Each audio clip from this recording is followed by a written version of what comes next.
사람은 누구나 마음속에 무언가를 품고서 살아가는 법이죠. 그 무언가는 보통 남에게 말할 수 없는 것이 대부분일 테지만 여기 이것은 다릅니다. 아주 오래전부터 일반적인 생각으로 치부되어 왔기에 당당하게 자신의 취향을 한껏 드러내죠. 그것은 무조건 옳다라면서 말입니다. 마치 사이비 종교와도 같다고 할 수 있습니다. 이것이 틀리다고 하는 순간 더러운 특이 취향으로 몰아가니까요. 세상은 늘 그러하듯 무조건 옳은 건 없는데 말입니다. 내가 이상한 게 아니라 너희들이 이상한 거다. 물론 현실은 순애가 최고입니다. 현실에서 연애도 못하는 사람들이 꼭 순애를 외치더라. 오늘의 주제 순애 시작합니다.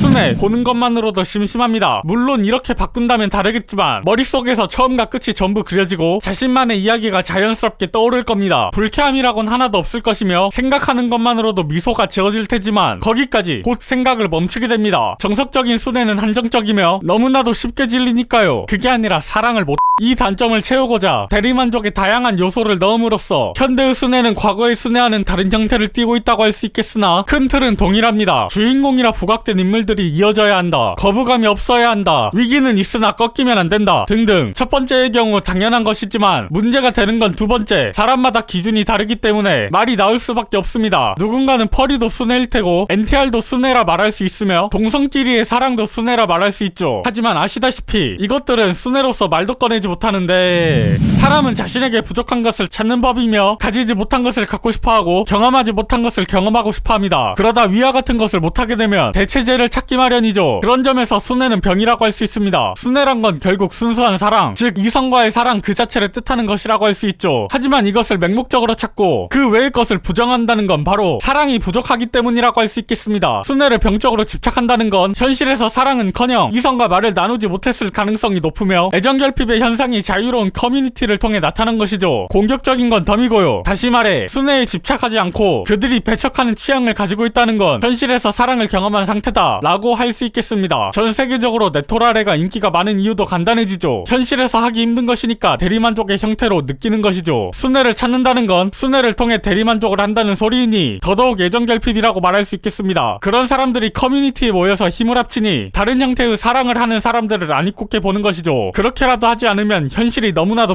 사람은 역치가 존재하는 법입니다. 똑같은 순애를 그렇게 봐놓고도 다른 형태를 인정하지 않고 질리지도 않고 그것만이 옳다라고 생각하는 건 정보가 넘쳐나는 현대사회에서 병이 있지 않는 한 설명이 되지 않습니다. 어떻게 보면 대단하죠. 자극적인 것을 보게 되면 어쩔 수 없이 자극적인 맛에 물들 텐데도 굳이 심심한 순애를 고집할 정도니까요. 가상의 세계에서 모든 게 허용된 세계에서도 굳이 자극적인 것을 찾지 않고서 심심한 순애를 고집한다는 건 사람에게 사랑받고 싶다는 마음이 골마버린 것이라 할 수도 있죠. 치료하는 건 간단하지만 글과 만화를 통해 배운 지식으론 인간의 욕구 역치는 언제나 높아집니다. 법이 없고 도덕이 없다면 더더욱 끝을 모르며 단순히 불쾌하다는 이유로 순애를 지향한다고 하기엔 성자라면 모를까 단순히 가지지 못한 순애에 대한 열망이 욕구를 넘어섰다. 즉 일생을 살면서 사랑을 성취해본 적이 없는 것은 아닐까 합니다. 다르게 본다면 매우 도전적이고 포기할 줄 모르는 사람이라고 할 수도 있습니다. 대체제가 많음에도 불구하고 자신이 원하는 사랑을 이루기 위해서 욕구만을 높이면서 기회를 기다리니까요. 이건 엄청난 겁니다. 바깥에만 나가도 만남이 얼마나 많은데 자신의 사랑을 이루기 위해서 계속해서 참고 기다리다뇨. 분명 자기 관리에 철저할 뿐더러 시간 스케줄 관리도 빡세게 하는 자기 완성형 인간이 분명할 겁니다. 그런 사람이 사랑을 성취한다면 대체 어떤 형태일지 평생을 독신으로 산다고 해도 자신의 신념을 관철할 테니까요. 자신의 욕구를 이겨내면서 말이죠. 성불구자가 아님에도 스스로 성불구자의 길을 걸으면서까지 말입니다. 정리하죠. 사랑은 어떤 형태든 순애입니다. 순순히 애를 낳던 순식간에